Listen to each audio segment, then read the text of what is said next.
به نام خدا. به کدام یک از اتهامات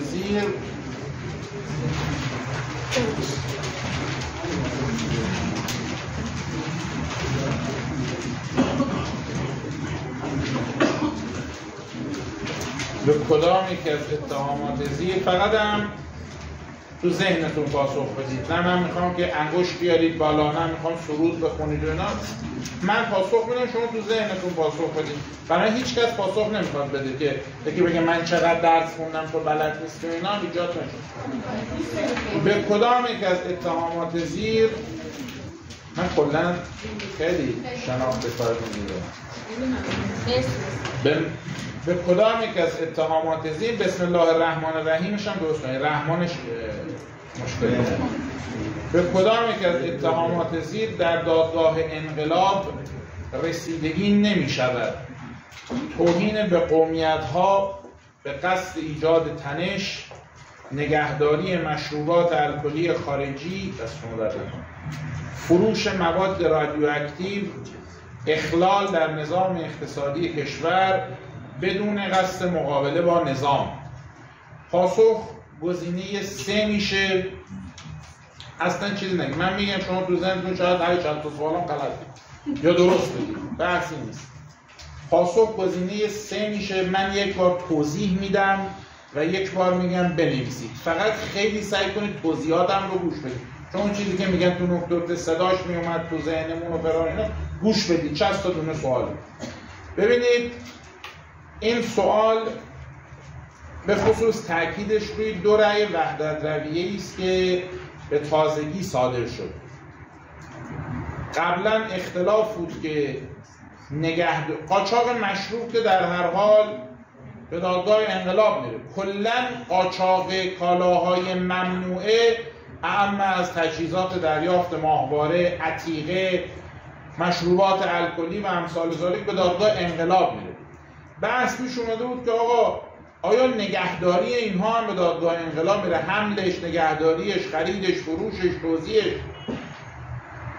غالبا که تو دفترچه نقطه استثار دوره قبلی بنده هم بود، غالبا میگفتن این میره انقلاب، چه تو امتحان قانون یک دوره انقلاب اومد. اما اخیراً رأی وحدت رویه‌ای صادر شد که مشروبات الکلی چه خارجی و چه داخلی فقط قاچاقشون به دادگاه انقلاب میره.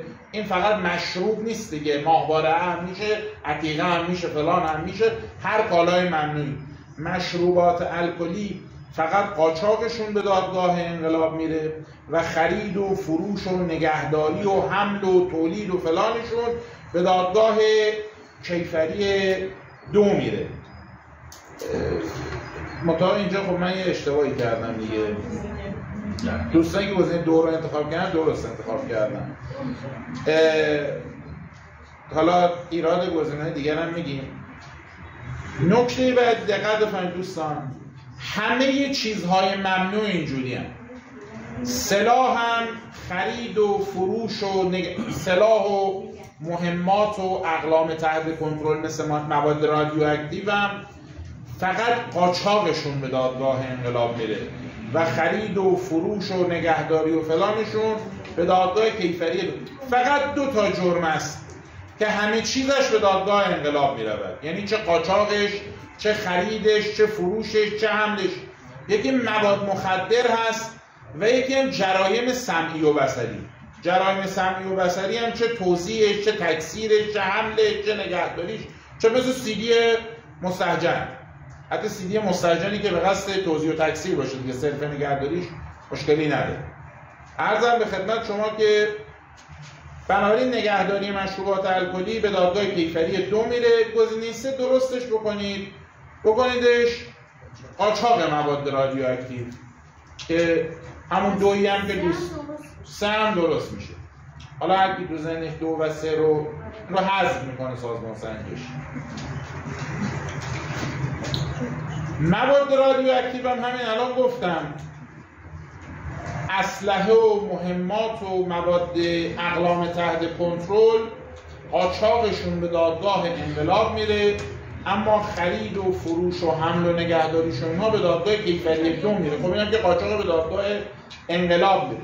گزینه 4 اخلال در نظام اقتصادی کشورم قبلا به دادگاه کیفری میرفت تا همین چندی قبل میگفت اخلال در نظام اقتصادی کشور حسب مورد به دادگاه کیفری 1 یا 2 میره، مگر آنکه به قصد مقابله با نظام برهم زدن امنیت کشور یا با علم به مؤثر بودن اون باشه. الان هیئت عمومی دیوان رأی وحدت‌طلبیه‌ای صادر کرد که اخلال در نظام اقتصادی به طور مطلق به دادگاه انقلاب میره، حتی اگر قصد مقابله با نظام و فلان و این چیزها رو هم نداشته باشه. بنابراین گزینه 4 هم به دادگاه انقلاب میره. گزینه 1 توهین اصولاً به دادگاه کیفری 2 میره، مگر بعضی از توهین‌ها مثل توهین به امام و رهبری که به انقلاب میره، توهینی که مشمول سب نبی باشه که به کیفری 1 میره، توهین از طریق نشریه الکترونیکی عادی که توهین مطبوعاتی است به دادگاه کیفری 1 میره، توهین به بعضی از اشخاص با انگیزه اصلاح نظام مثل چه می‌دونم رؤسای سه قوه و فلان و اینا و بدون قصد مقابله با اساس نظام که جرم سیاسی است به دادگاه کیفری 1 میره. حالا ما اینا رو البته میگیم می‌نویسید، ولی اون چیزی که مهم‌تره یک جرمی در ماده 499 مکرر سال 99 اومد، توهین به اقلیت‌های دینی و قومیت‌ها با قصد ایجاد تنش و خشونت. این جرم هم میره دادگاه انقلاب. چرا میره دادگاه انقلاب؟ بخاطر اینکه ماده 499 مکرره. ماده 499 مکرر کجاست؟ تو فصل جرایم علیه امنیت کشور. جرایم علیه امنیت کشور هم همه فصل جرایم علیه امنیت کشور میره دادگاه انقلاب. بنابراین 1 میره دادگاه انقلاب، 2 میره دادگاه انقلاب، 2 نه دیگه. سوال اون مشکلی نداشت. 3 درست بود دیگه. 1 میره انقلاب، 2 میره انقلاب، 4 میره انقلاب و 3 درست بود دیگه.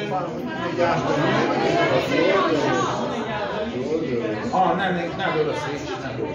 من هنوز به رویه سابق خودم. درسته. الان فقط مشروبات الکلی قاچاقش به دادگاه انقلاب میره، نگهداریش به دادگاه انقلاب نمیره. اما 3 قاچاق باشه تا پاسخ گزینه 2 باشه. خب گزینه 1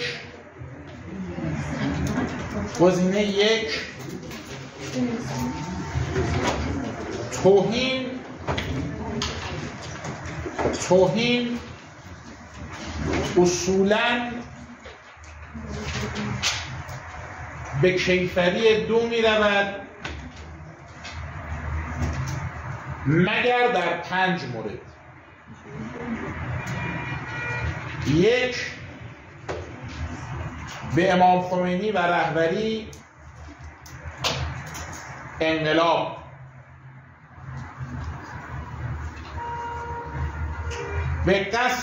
2 توهین به قصد ایجاد تنش و خشونت به اقلیت‌های دینی یا قومیت‌ها انقلاب. داخل پرانتز می‌نویسیم همین فصل 1 ماده دیگه هم اضافه شد، ماده 500 مکرر، اونم جرم القاءات روانی و شیوه‌های کنترل ذهنی. مثلا چه می‌دونم داعش میاد افراد زیر مجموعه خودش رو تحت تاثیر قرار میده به طرز اینکه مثلا بیان جنگ کنن. داخل 500 مکرر مواد دیگه نمیخواد بنویسید. داخل پرانتز به جرم اون موادی رو که میگن ولی بخونید، به جرم القاءات روانی و روش‌های کنترل ذهن نیز، چون تو همون فصل اومده، به جرم القاءات روانی و روش‌های کنترل ذهن نیز در دادگاه انقلاب رسیدگی می‌شود.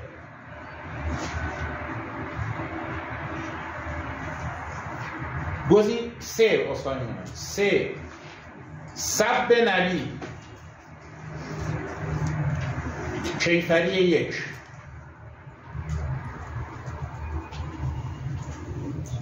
توهین در نشریه عادی یا الکترونیکی، چهارمین مورد.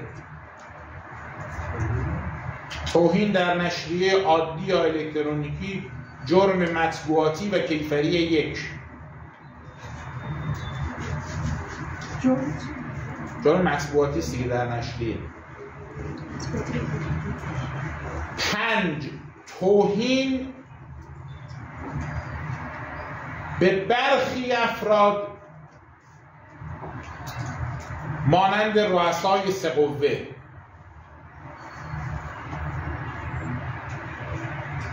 با انگیزه اصلاح امور کشور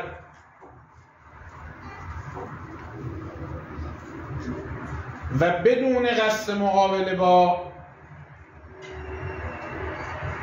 اساس نظام، جرم سیاسی و کیفری 1.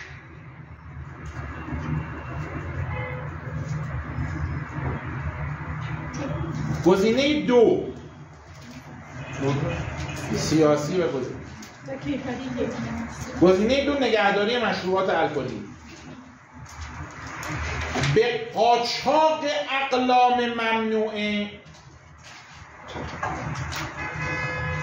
قاچاق یعنی از کشور خارج کنی یا به کشور وارد.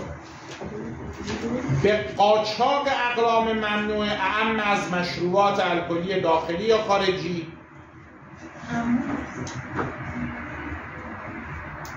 تجهیزات دریافته از ماهواره،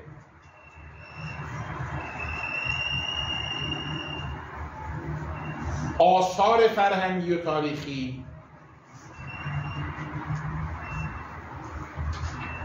سلاح، مهمات و اقلام تحت کنترل مانند اسپری فلفل یا مواد رادیواکتیو،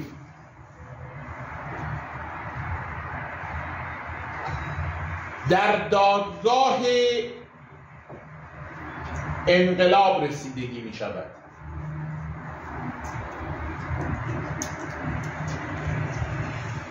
اما به حمل، نگهداری، تولید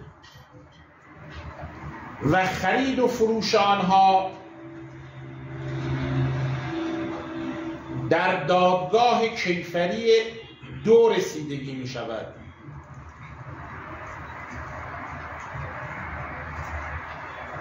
و فقط 2 جرم است که همه چیزش اعم از قاچاق، خرید، فروش و غیره به انقلاب می رود. جرایم مربوط به مواد مخدر و جرایم سمعی و بصری.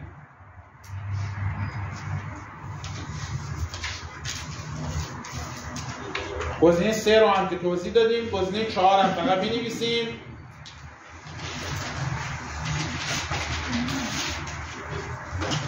اولا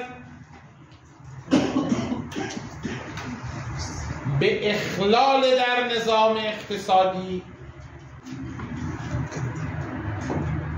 به طور مطلق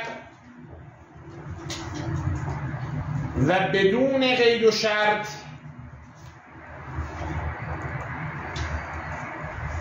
در دادگاه انقلاب رسیدگی می شود.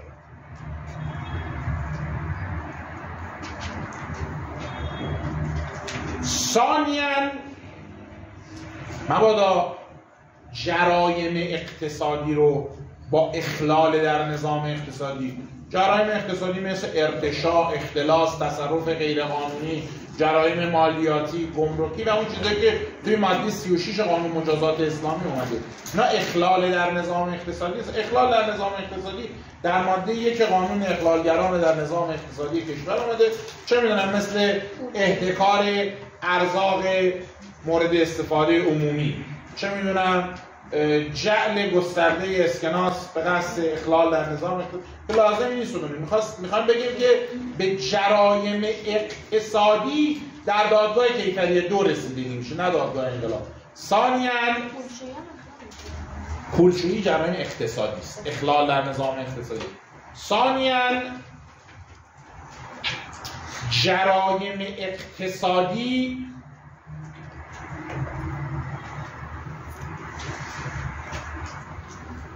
با اخلال در نظام اقتصادی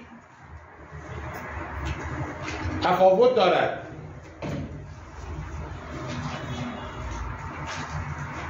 و به جرایم اقتصادی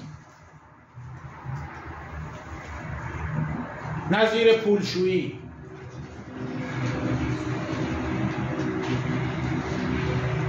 جرایم مالیاتی، گمرکی،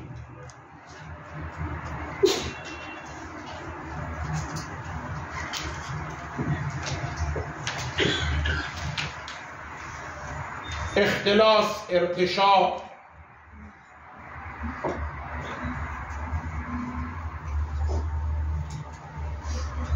اصولاً در دادگاه کیفری 2 رسیدگی می شود. مگر آنکه تصریح برخلاف آن باشد.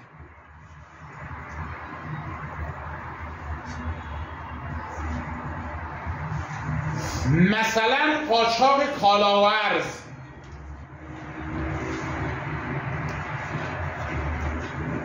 جرم اقتصادی، اخلال از جرایم اقتصادی است، ولی به کیفری 2 نمیره، میره انقلاب.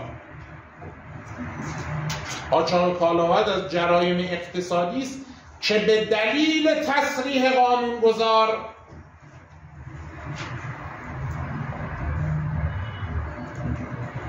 به دادگاه انقلاب می رود.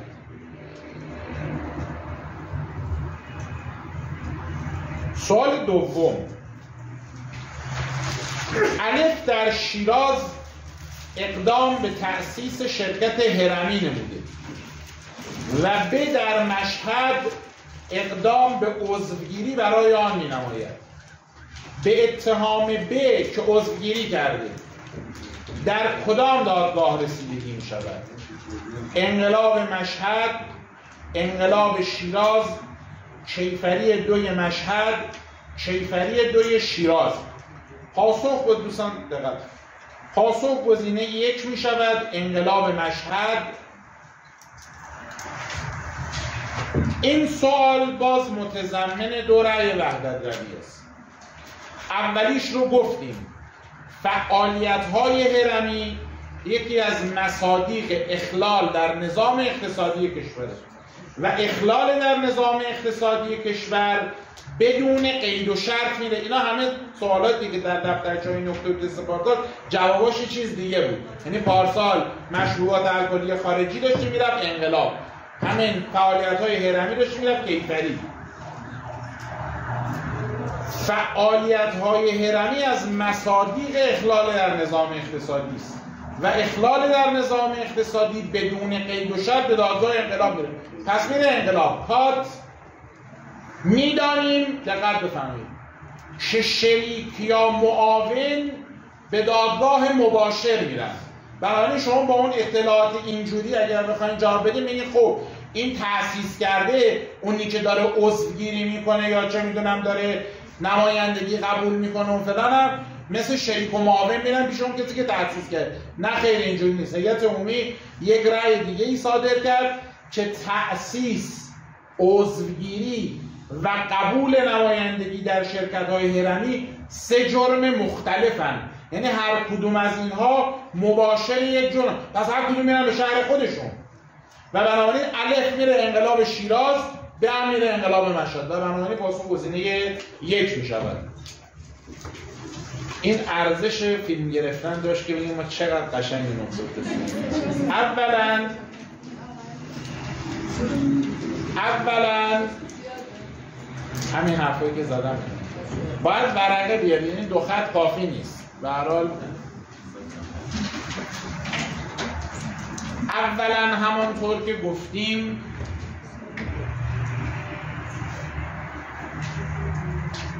اخلال در نظام اقتصادی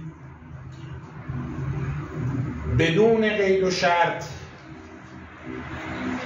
به دادگاه انقلاب می رود.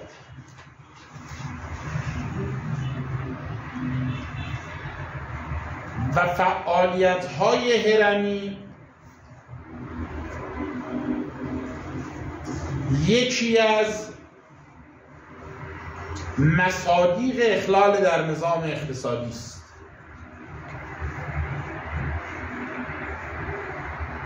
ثانیاً می‌دانیم که شریک و معاون به دادگاه مباشر می‌روند.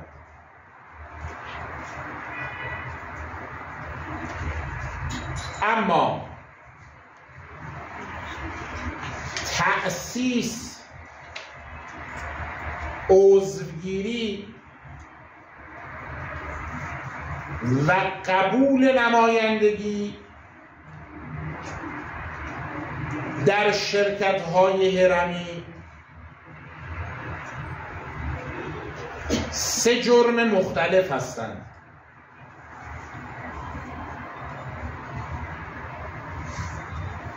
و هر کدام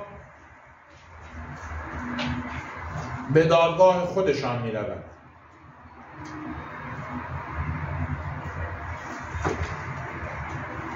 شریک و معاون دقت بفرمایید، شریک و معاون میرن دادگاه مباشر. در مورد 3 گروه اینا هر چی که باشن، یعنی اینا حتی اگر معاون هم باشن مباشر میاد پیش اینا. یکی روحانیون هستن که اگر یکی از متهمان پرونده روحانی باشه بقیه میرن ویژه روحانیت. 2 افراد مادی 307 هستن مثل رؤسای 3 قوه، نمایندگان مجلس، رئیس دیوان محاسبات و این چیزها که اینا هر نقشی داشته باشن بقیه هم میان دادگاه تهران. و 3 افراد مادی 308 که افرادی هستند که میان مرکز استان که اینا هر نقشی داشته باشن بقیه میان پیش اینا. البته یه 4 هم میتونیم اضافه کنیم که دقت بفرمایید که اطفال و نوجوانان هم هر کدوم به دادگاه خودشون میرن، اما در جرایمی که 2 طرف است، یعنی 2 نفر حداقل لازم داره. مثل روابط منافی رابطه است دیگه، 2 تا میخواد. مثل تبانی 1 نفره نداریم. مثل قمار، مثل ربا، جرایمی که حداقل 2 نفر لازم داشته باشد. چنانچه یکی از اون طرف این طفل یا نوجوان باشه، بزرگسال هم میره دادگاه اطفال و نوجوانان. حالا ممکنه شما بشینید شب این نکات رو از خودتون جمع کنید، یک تستی طراحی کنید که چنانچه یک نماینده مجلس که 307 است با یه روحانی،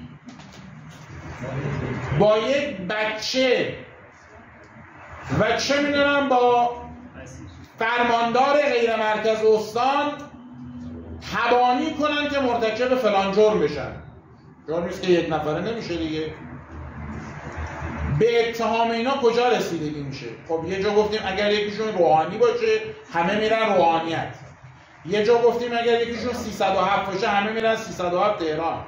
یه جا گفتیم اگر یکیشون 308 باشه مثل فرماندار غیر مرکز استان همه میرن مرکز استان. یه جا هم گفتیم تو این جرایم اینجوری اگر یکیشون بچه باشه همه میرن اطفال و جوانان. این حرفایی که زدیم برای افرادیه که مرجع اختصاصی ندارند. یعنی اگر یک فرد عادی اومد با روحانی مرتکب جرم شد، اگر یک فرد عادی اومد با بچه چه میدونم قمار بازی کرد، اگر فلان کرد، اینا هم که میرن اون دادگاه.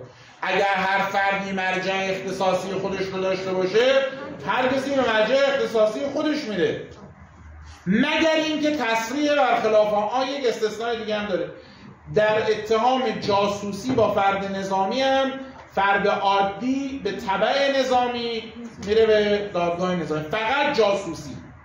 در سایر اتهامات فرد عادی میره دادگاه خودش، نظامی میره دادگاه خودش. اگر کسی مرجع اختصاصی داشته باشه میره مرجع خودش، مگر اینکه تصریح برخلاف این باشه. مثل 307 و 308 قانونگذار میگه اگر 307 و 308 با هم جمع شدن، 308 میره 307. اگر چنین تصریحی نداشتیم 307 میره تهران، 308 هم میره مرکز استان. بنابراین پاسخ گزینه 1 میشود. این نکته رو هم بنویسید.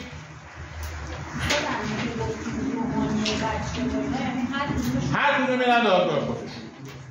حالا توی این سوال اگر دیگه میخواد خیلی به قانون چیز کولاک کنید، میتونید سوالتون رو سخت کنید، یا آدم عادی هم بفرستید این وسط، یعنی 5 نفر باشن که یه دونهشون آدم عادی بود. اینجا دیگه تکلیف معلوم نیست.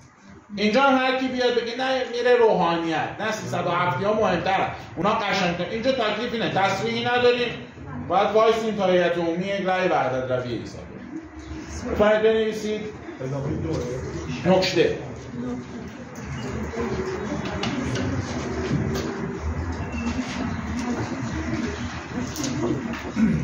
در 4 جا، نه 3 جا، اونم باز نکته میگه، در 3 جا مرتکب هر نقشی که داشته باشد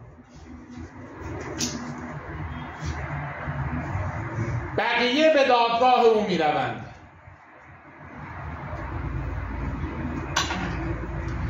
یعنی حتی اگر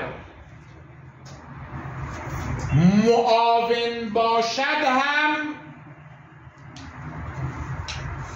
مباشر به دادگاه او میرود. 1 روحانیون، 2 افراد ماده 307 که سایرین هم به تبع او به تهران می آیند. 3 افراد 308 که سایرین هم به تبع او به مرکز استان می آیند.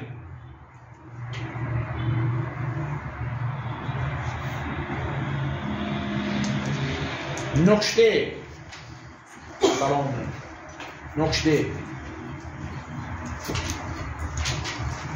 اگر اطفال و نوجوانان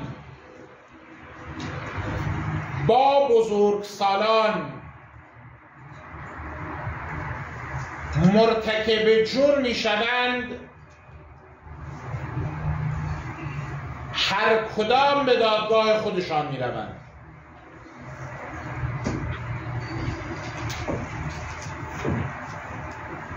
مگر در جرایمی نظیر جرایم منافی فتح، ربا، قمار، تبانی و غیره،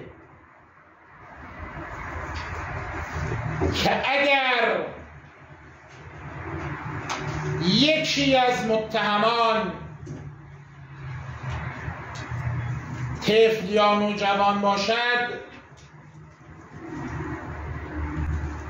سایرین نیز به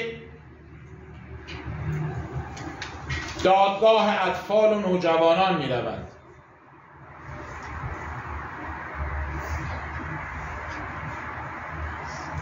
داخل پرانتز می نویسیم البته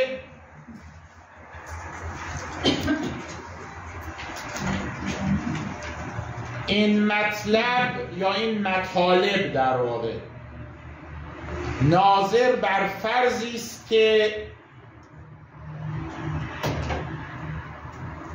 متهمان هر کدام مرجع اختصاصی نداشته باشند.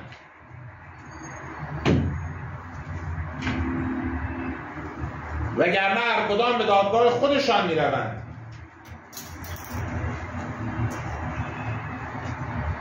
و مثلا اگر یک روحانی با ماده 307 و پسر 17 ساله مرتکب جرم تبانی شوند، هر کدام به دادگاه خودشان می روند. البته در جمع 307 و 308 هرچند هر کدام مرجع خاص خودشان را دارند، اما به دلیل تصریح قانونگذار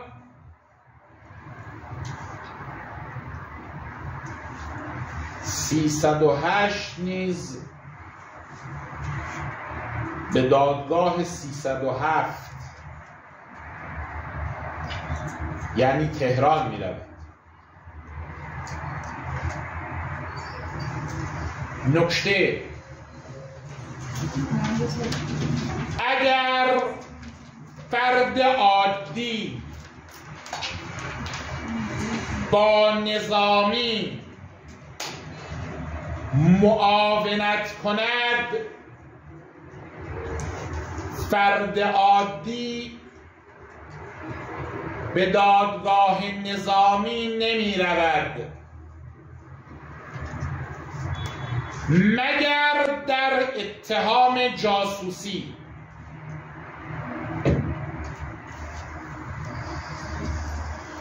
سوال بعدی: در صورت وجود اختلاف در صلاحیت، این وضعیت ما رو بلا تکلیف کرد. در رو باز بزنید، سر صدا میاد. در رو من خودم گرم میشه.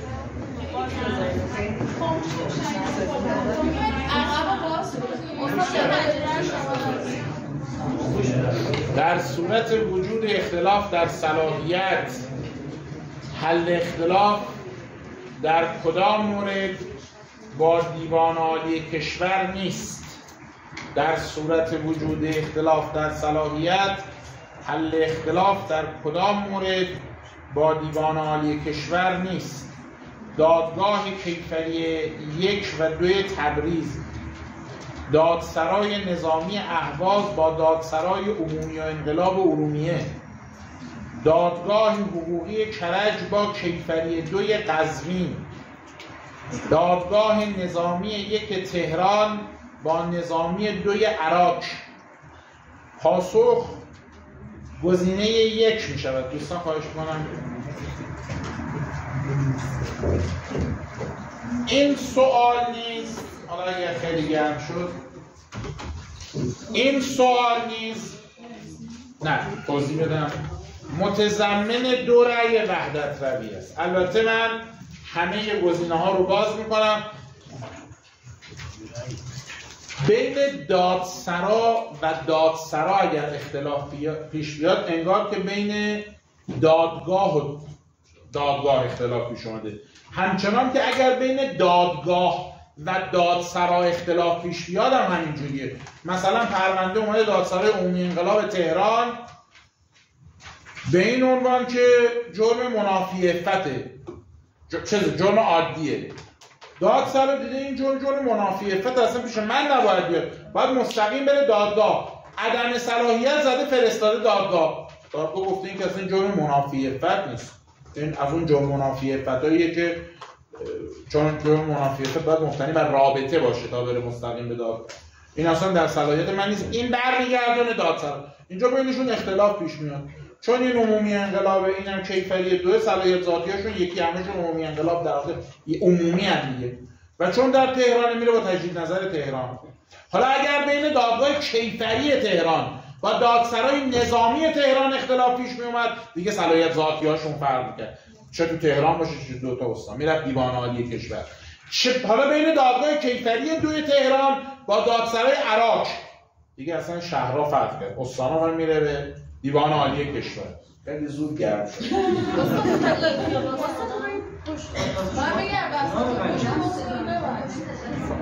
بنابراین نکته اولی که میخوایم بگیم این است که دقت کنید دوستان، اختلاف فقط بین دادگاه ها نیست و بین دادسرا با دادسرا هم هست و بین دادسرا و دادگاه هم هست. پات گزینه 2 میره کنار که حالا چون این اهواز این ارومیه است میره با دیوان عالی کشور، تازه به یه دلیل دیگه هم میره به دیوان عالی کشور. این نظامی این عمومی انقلابه، صلاحیت ذاتیاشون هم اصلا معمولی فرق داره. دقت بفرمایید. نکته بعدی در مورد نظامی 1 و 2. نظامی 1 و 2 اگر در یه استان بینشون اختلاف پیش بیاد، نظر نظامی 1 لازم الاتباع در یک استان. اما اگر در 2 تا استان باشن، نظامی 1 تهران، نظامی 2 اهواز، پرونده میره دیوان. همچنان که اگر بین نظامی و نظامی زمان جنگ هم در یه حوزه قضایی اختلاف پیش بیاد، نظر نظامی زمان جنگ لازم الاتباع. اما اگر شد 2 تا حوزه قضایی، طبق قواعد عام پرونده میره به دیوان. خب الان نظامی 1 تهران و نظامی 2 عراق، این هم میره به دیوان. گزینه 3 هم که باز رأی وحدت رویه اخیری است که صادر شده که در صورتی که بین دادگاه حقوقی و کیفری اختلاف پیش بیاد، اگر در یه استان باشند میره تجدید نظر اون استان و اگر در 2 استان باشند میره به دیوان عالی کشور. و خب اینا در 2 استانن، پس میره به دیوان عالی کشور. خیلی هم نکته مهمی ها، چون تا قبل از این همه فکر می‌کردن بین حقوقی و کیفری در هر حالتی میره دیوان، چه تو یه استان باشن چه تو 2 تا استان، که اینا مهم هستن واقعا. پاسخ گزینه 1 میشه. دقت بفرمایید. بین کیفری 1 و 2 از نظر ذاتی تفاوت وجود نداره، از نظر نسبی تفاوت وجود داره. بنابراین اختلاف بین کیفری 1 و 2 به دیوان نمیره، چون نسبیه.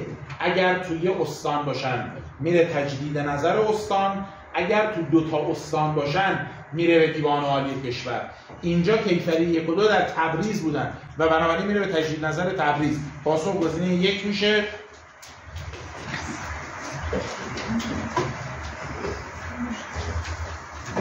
اولا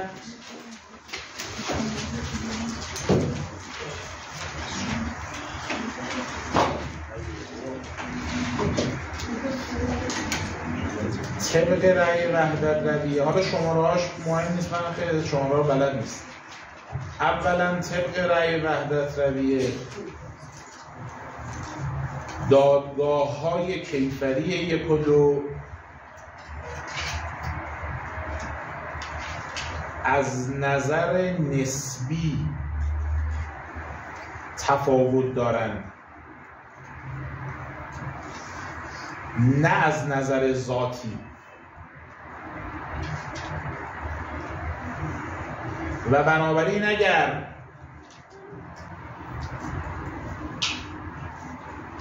در یک استان باشند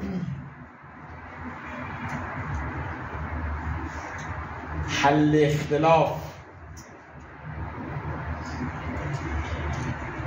با تجدید نظر آن استان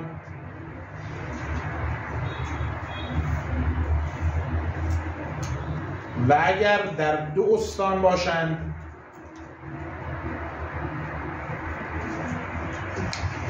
حل اختلاف با دیوان عالی کشور است.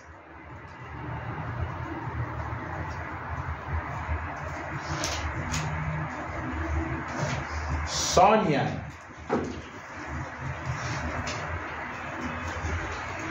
دادگاه، حتی این رفتی به ما نداره، من به آیندسی مدنیه، ولی هرچی رأی مرتبط است رو میگیم. دادگاه‌های حقوقی و خانواده از نظر ذاتی با یکدیگر تفاوت دارند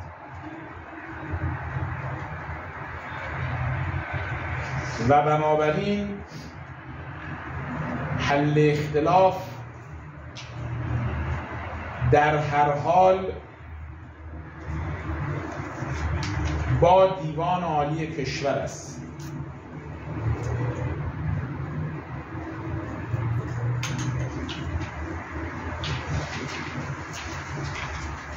ثالثاً، قد زیباست.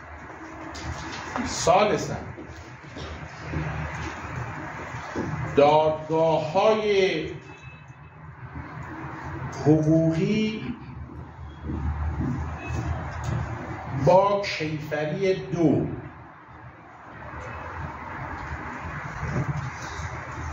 اگر اختلاف پیدا کنند در یک استان با تجدید نظر آن استان و در 2 استان با دیوان عالی کشور است.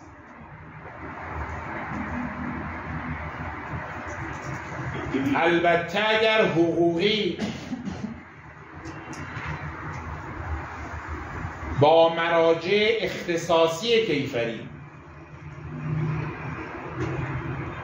نظیر انقلاب، کیفری 1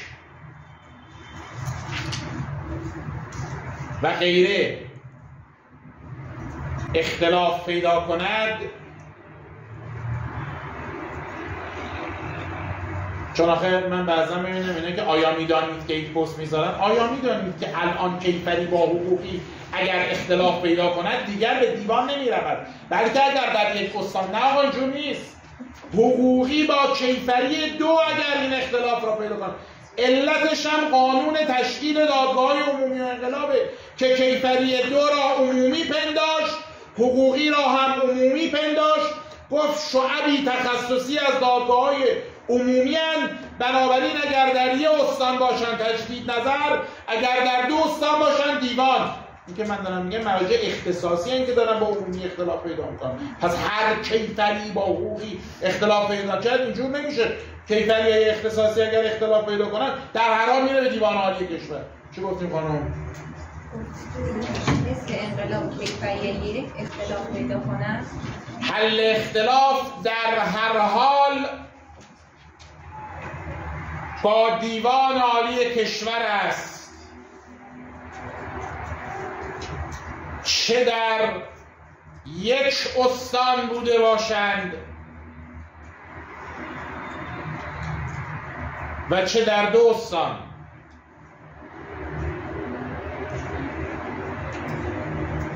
رابعاً اگر نظامی 1 و 2 در یک استان باشند،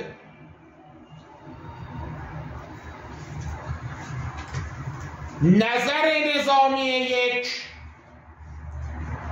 لازم الاتباع است، اما اگر در 2 استان باشند حل اختلاف با دیوان عالی کشور است.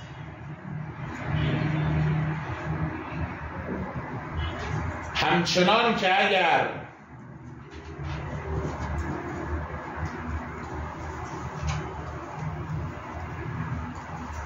نظامی و نظامی زمان جنگ در یک استان باشند،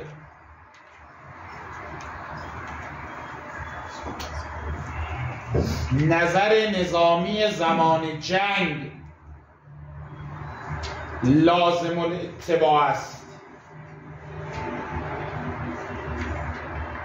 اما اگر در دو استان باشند، حل اختلاف با دیوان عالی کشور است. ایران